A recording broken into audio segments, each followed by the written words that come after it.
僕ね、何回かこれ動画で紹介しちゃって、力強いやつ、ここにも切り欠きがあると思うんです。だよねって人いると思います。このね、ワイドアングルのレンズは1個持っておくと、例えばどうも、ケイスケです。今日はですね、僕の大好きで本当にいっぱい使ってるカメラ、こちらOZON Pocket3の話をしていきたいと思うんですけども、このカメラについては最近ももう昔からも結構いろいろ動画を出してます。このカメラ自体のレビューだったりとか、あとは詳細な使い方みたいなね、動画も出してるんで、ぜひ持ってる方、はたまた買おうと思ってる方は、ぜひね、そちらの方を見てほしいんですけども、今日はですね、この OZMO Pocket3 と一緒に買っておきたいアイテム、これは買った方がいいぞ、もっと活用できるようになるぞっていうアイテムを一挙紹介していきたいと思います。でも早速言っていきたいんですが、1個愚痴いいですか？今日ね、僕今日の朝の8時のフライトで本当はオーストラリアのメルボルンっていうところに行く予定だったんですけども、なんと昨日本当夜寝る直前ね、もう寝よっていうタイミングぐらいでピロンって通知来まして、1日ずれましたということで、今日の夜のフライトになっちゃいました。1日ずれることなんてあんだね。しかももうあと4時間ぐらいで家出るみたいな、そんなタイミングでずれることあるんだというのが初めての経験でした。せっかく1日空いたんで、じゃあ動画撮ったろうと思って、今こういう動画を撮り始めてるわけなんですけども、そんなオーストラリア旅行にも持っていこうと思っていたこの OZMO Pocket3、もっと活用したいという人のために今日はご紹介していきたいと思いますので、ぜひ最後まで見ていてくれると嬉しいなと思います。そうだ、1個言い忘れてました。OZMO Pocket3 使ってて、やっぱ他の人とちょっと差をつけたいなとか、いい Vlog にしたいなと思った時に、やっぱこだわるべきポイント、色だと思うんですよ。OZMO Pocket3 って実は10ビットっていうね、色情報がいっぱい入った状態でも保存ができるので、結構他の安めのカメラと比べてもかなり色編集っていうのがしやすい、いい色が出やすいっていうのが特徴としてあります。だったら色良くしようぜということで、動画の色味のフィルターっていうのがラットっていうんですけども、そのラット僕作りました。で、こちらのね、ウルルのラットっていうのと、あとはノーザンユーロップラットというものがありまして、他にもいっぱい作ってあるんですけども、この2種に関しては OZMO Pocket専用のラットも作って書き出してあります。こんな感じでね、今動画見ていただいてると思うんですけども、かなりいい色になると思います。なのでぜひ試してほしいんですけども、どっちかっていうとウルル、こっちのラットの方は晴れの日に使うのがいいのかなと思っていて、とはいえずっと晴れてるわけじゃないじゃん。そういう時にはこっちのね、ノーザンユーロップラットっていうのが、北欧をねベースにした色作りにしてあるんですけども、北欧って結構曇りの日が多いので、そういうのに合うプリセットラットになっています。なのでぜひですね、OZMO Pocket3 活用したいっていう人はこのねラットも買ってみてください。ということで前置きが長くなりましたが、早速本題の方行ってみましょう。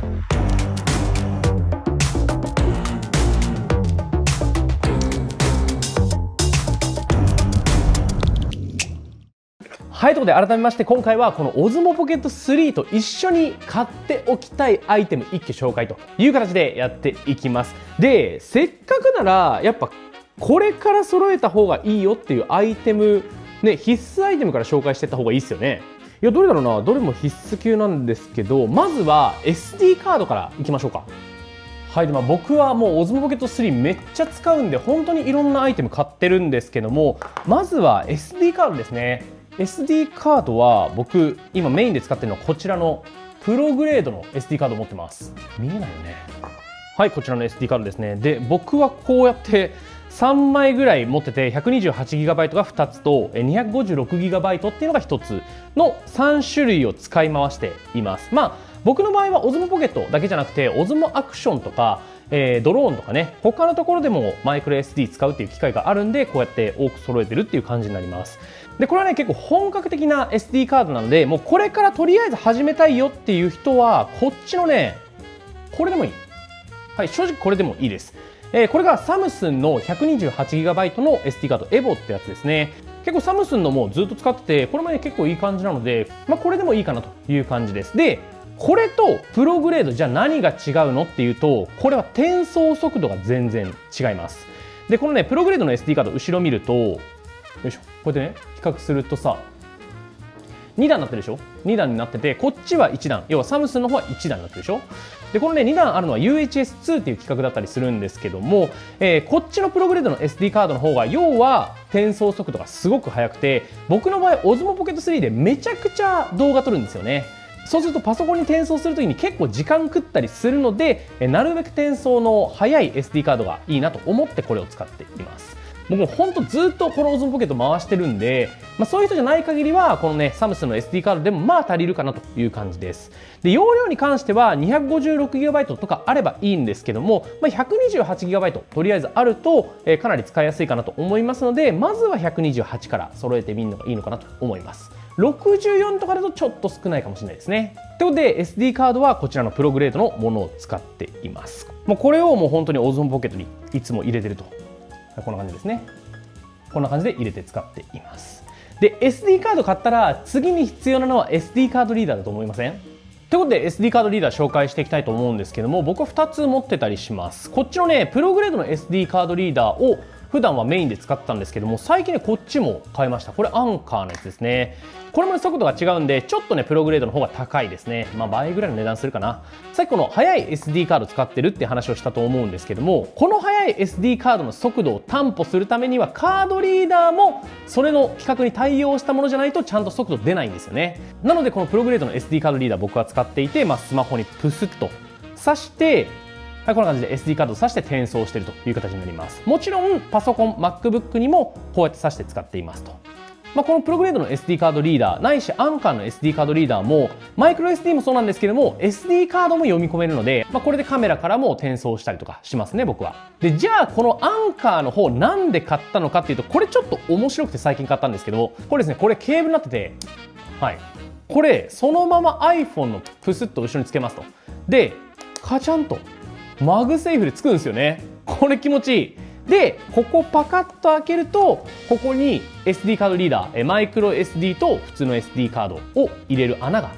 あるというものになります。なのでここにマイクロ SD とか入れてあげると読み込めるという形になるんですけども、こっちじゃなくこっちを使う理由としては、単に気持ちいいからではなくてですね、こっちの SD カードリーダーを使うとなんとですね、ここに USB-C のポートがもう1個ありまして、充電しながら SD カードを読み込むことができるというものになってます。なのでこれパススルー充電って言ったりするんですけども、iPhone の充電少ないな、でもSD カードから読み取りたいなって時たまにあるじゃないですか。それこのねプログレードの SD カードリーダーだとできないので、こっちのアンカーの方を使うという形で使っています。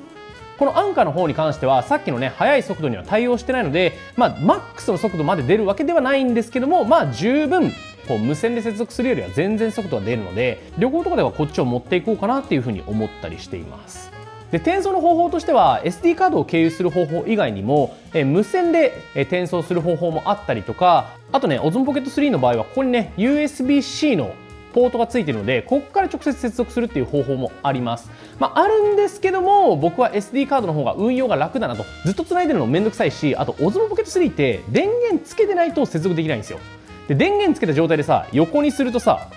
こうなるじゃん。なんか嫌じゃない？わかります？ここの部分ジンバルになってるんで、できればこうやって接続したいんだけど下についてるからできないっていうのがあって、だったらこの SD カード経由の方がいいよねって形で SD カードリーダーを買って使っています。ということでおすすめアイテム2つ目はこちらの SD カードリーダーたちでした。ケイスケの動画。で次の必須アイテムこちらですね。さっきから気になっていた人多いんじゃないでしょうか。こちら Ozmo Pocket 3の下につける三脚とベース、このセットですね。これ超おすすめです。僕ね何回かこれ動画で紹介しちゃって結構売り切れてるんですよね。なんで動画出すタイミングであればなと思ってるんですけども、もし見つけたら買っちゃってください。これ実はこの三脚の部分とベースの部分別売りなんですけども、2000円2000円ぐらいなんで合わせても4000円ぐらいかなと思います。でこれ何がいいか、普通ね Ozmo Pocket 3そのままだと、立つんですけどそんな安定はしてない。それがこのミニ三脚をつけるだけでよいしょ、こうやって安定しますよというアイテム。プラスですね、このベースの方も結構便利で、ベースの方はここに USB-C ポートがついてるんですよ。さっきスマートフォンとかと接続するときに下にねそこの部分に USB-C がついてるからこれ不便だよねって話してたんですけども、ここにつけちゃえばこれね USB-C とかをベースをつけちゃえばこうやってね USB-C を前からこうやって挿すことができるというものになっているので、これ便利ですよね。これは絶対あった方がいいなと思います。Ozmo Pocket 3自体は純正で、DJI から出てる三脚のキットみたいなのもあったりするんですけども、それを買うとちょっと長くなるんですよ。このぐらいかな。長さこのぐらいになっちゃうんですけども、そうするとちょうどポッケに入りづらいんですよね。なのでこのぐらいのサイズ感、ギリギリポッケに入るかなぐらいのサイズ感でいてくれるっていうのが僕は嬉しくて、この三脚とベースはマストかなと思っています。僕はウランジ、ユーランジっていうところの使ってるんですけども、これね K&F コンセプトっていうねメーカーからも出てるんで、そんなにクオリティは変わらないかなと思うので、どっちかでいいと思います。三脚のこれもウランジなんで、こっちはねあんまないんですけども、ベースの方は、K&F でもいいかなという感じです。ということでおすすめアイテム3つ目がこちらの三脚とベースで、もう1個これに似たアイテムをおすすめしたいんですけども、この端っこに見切れてるこちらですね。でこれ何なんですかっていう話、一言で表せないんだよな。なんかマルチプレートみたいなやつなんですよ。でどう使うかって話なんですけども、この Osmo Pocket 3に直接はめ込みますと。はい、こうやってはめ込みますと。結構ね硬いんでグッとやらなきゃいけないんですけど、はい、こんな感じになっています。結構力強いやつですね。でこれ自体ちょっとお高めで5、6千円したと思うんですけども、かなりマルチなプレートになっていて、何がすごいかって、まずさっきのベースの三脚っていうのはなくても立つんですよ。ほらすげえ安定する。すごい安定するのこれ。さっきの三脚と同じぐらい安定するんで、これ1個あれば十分ですというのがまず1つで、この後ろの部分、この出っ張りね、これが結構重要で、これねマグネットになってるんですよ。例えばこういうね冷蔵庫とか、あとは街中でいうと電柱とか、そういうところにこう簡単でしょ、はい、こうやってつけるだけで自撮りができちゃうというのがめちゃくちゃ便利です。これしかもしっかりくっついてるのよ。この冷蔵庫のこの外側、ここにつけるだけでもかなりがっちりいきます。そのぐらいマグネットが強い。で他にもあって、ここにねよく見ると三脚の穴あるんですよ。だから普通にここにね三脚としてこうやって固定することもできるし、あとはここねよく見るとちょっとマウントっぽくなってるの分かります？こう切り欠きが入ってるみたいな。これですね、カメラやってる人からすると結構有名なアルカスイスっていう企画になっています。でこれ何がいいかっていうと、例えば持ってる三脚とかがその互換性に対応してると、そのまま三脚にプスッとさせるんですよね。もともとのベースプレートみたいなのがなくても、そのままね三脚に乗っけられるっていうのがかなり便利。プラスここのね下のところこうやって出るようになってて、これはいこんな感じなんですけども、これアクションカメラのマウントですね。こういうのもあったりとかで、もう一個面白いのが、ここにね切り欠きあるんですよ。ここにも切り欠きがあると思うんですけども、これ何かっていうと DJI Osmo Action シリーズのマグネットマウントがここにつくというものになってます。自撮り棒つけたりとか、あとはねネックマウントとかにつけたりとか、そういうこともできちゃうってことで、これ1個あればいろんなマウントにつけることができて、さらに磁石も使えて三脚にもなるみたいな、もうマルチマウントなんですよ。これで何でもできる。じゃあさっきのこれじゃなくてこっち買えばええやんって話にもなると思うんですけども、もちろんちょっと違いもあって、僕がなんでこっちをずっとつけてるわけじゃないかっていうと、まず1個重さね、ちょっとごつくなるんで重たくなっちゃうっていうのが気になるのと、あともう1個が SD カード、ここなんですけど、これね取り出しづらいんですよ。これつけてるとちょっと取り出しづらいというのがあって、常にはつけてないです。なんですけど、旅行にがっつり持っていくとか、あとは一人でどうしても撮影しなきゃいけない時が多いとか、そういう時はこのねマウントの方を持っていくと結構マルチに活躍してくれるので、これも相当おすすめです。これね名前なんていうのか分かんないんですけども、4つ目はこちらのマルチマウントと名付けておこうと思います。こちらのマルチマウントでした。ケイスケの動画で次、充電関連を忘れてました。僕がこのねOsmo Pocketを充電するときに使ってるモバイルバッテリーがこちらの CIO っていうメーカーのモバイルバッテリーです。でこれ1万ミリアンペアでかなり軽いものなんですけども、1万ミリあれば、3回ぐらいは充電できるかなっていうぐらいの容量があるので、十分ですという感じなので、モバイルバッテリーは1個あると便利かなと思います。僕自身は Osmo Pocket 使っても1日でバッテリーがなくなるってことなかったりするんですけども、とはいえちょっとね長回しをしたりとか長時間撮影するよっていう日にはモバイルバッテリーがないと結構厳しい部分もあるので、ぜひねこういうモバイルバッテリー使ってみてほしい。で Osmo Pocket のすごくいいところって充電がめちゃくちゃ早いところなんですよ。こういうモバイルバッテリーとか使うと15分で 80% ぐらい充電されるのでね、もうこれそれでええやんということで、このねモバイルバッテリーは本当にお勧めしたいなと思います。別にねこれにこだわる必要はないんですけども、おすすめはね概要欄に貼っておきます。で、出力が大きいのと、あとはある程度軽いっていうのがねやっぱ大事かなと思いますので、おすすめとしては CIO かアンカーかどっちかの1万ミリアンペアぐらいのものがおすすめかなと僕は思います。ということで必須アイテム5つ目はこちらのモバイルバッテリーでした。はい、あとはザクザクいってみましょう。おすすめアイテム6つ目がこちらのケースですね。正直僕はあんまり使ってないです。僕はね、オゾンポケット3に関しては傷がついてでも楽に取れるのがいいよねと思ったりしてるんで、もうこのままポッケです。僕は。なんですけども、傷つけたくないよねとか、ちょっと心配だよねっていう人いると思います。そういう人にはこのね、純正のケースおすすめします。他社製のウランジとかからのね、ケース出てるんですけども、この純正のケースいいところは、内側、ここにですね、フィルター類を収納できるんですよね。で、後でフィルターに関しては紹介するんですけども、こういうね、収納ができるので、純正の方が楽かなっていうふうに僕は思ったりしています。それ以外特にあるわけじゃなくても、カポッとはめるだけのケースなので、それ以外にはないんですけども、使い勝手含めてこの純正のケース結構おすすめなので、ぜひ買ってみてください。ということで、おすすめアイテム6つ目がこちらの純正のケースでした。で、ラスト7つ目ですね。7つ目がフィルター類です。よいしょ。でですね、このオゾンポケット素晴らしいところが、ここのね、前の部分マグネットになってるんで、よいしょ。つけるだけ。もうワンタッチでフィルターっていうのが着脱できます。で、このフィルターっていうのは、シンプルにレンズの前につける、装着するアイテムみたいなもんなんですけども、これによって映像が広くなったり、近くのものが撮れたり、あとは、ちょっとミストって言ってほわっとした映像が撮れたりとか、そういうのがします。で、僕はね、3つ持っていて、1個はブラックミストフィルターっていうほわっとするやつ。で、もう1個はワイドアングルレンズ。これね、オゾンポケット3ちょっとね、2人で撮るときには狭いなと思う時があるので、このレンズをつけることによって広く撮影ができるというものになっていて、で、もう1個がマクロレンズです。これはつけることによってより近くの被写体を撮ることができる。マクロレンズに関してはそんなに使うね、機会っていうのが多くはないと思うんですけども、ちょっとね、このオゾンポケットでより印象的な動画撮りたいぞっていう人は、ぜひね、このね、マクロレンズ使ってみてください。こういうのつけてみるとこんな感じの映像が撮れちゃったりします。もうまるで一眼やんと思うぐらいね、なんかこうボケ感もあって綺麗ですよね。はい。優先順位的には人の用途によるとは思うんですけども、ワイドアングルレンズ、複数人で自撮りをしたいよっていう時にも、このね、レンズがあれば結構いろんな人が入るので、おすすめかなという感じ。で、その次にこのね、ミストフィルターか、マクロレンズか。どっちかを買ってみるのがいいのかなっていうふうに思います。ちなみに、このね、ミストフィルターに関して言うと、重ね付けできるんですよ。ミストフィルターつけて、その上に広角レンズをつけるということもできます。こうやってね。こうやってあげると少し雰囲気のある映像が広角で撮れたりもするので、一回ね、重ね付けもチャレンジしてみるといいのかなというふうに思います。で、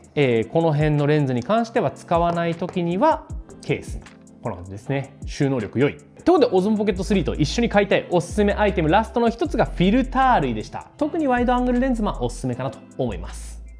ケイスケの動画。はい、ということで一気にババッと喋ってしまいました。今回のアイテムに関してはもちろんいる人いらない人いると思います。なんですけども、こういうね、ミニ三脚だったりとか、あとモバイルバッテリーとかね、最低限揃えておくと、かなりね、活用の幅広がる、もっと一日長く撮影ができたりとか、ちっちゃいながらいろんなところにも置けたりとか、そういうことができるようになるので、ぜひですね、今回のアイテムの中から、うわ、これ気になると思うアイテムに関しては、ポチッといっちゃってください。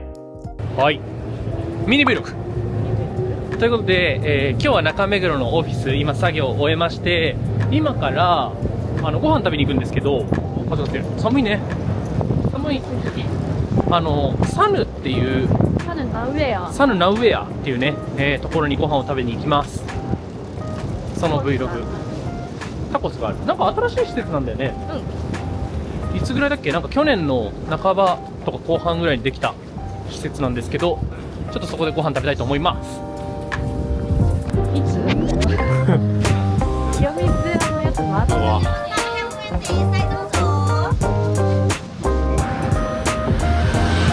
こや。これです。こんにちは。久しぶり。久しぶりでもないか。久しぶりっちゃ久しぶりだ。久々だよ。下がいい？ブリトーがマジ美味しいということで、一旦チキンはもう頼んであります。あ、頼んであるんだ。で、イカスミのパスタをちょっと僕が個人的に食べたかったので、もう頼んであります。最高。じゃあ、ありがとうございます。はい、私もよろしく。美味しい。お、裏もす美味しそう。ナチョスだ。じゃあこのまま食べてみるのもしれない。美味しい。お酒。確かにお酒進みそう。一番いいやつよ。ブリトーだ。うまっ。真っ黒や。真っ黒や。ございます。すごい。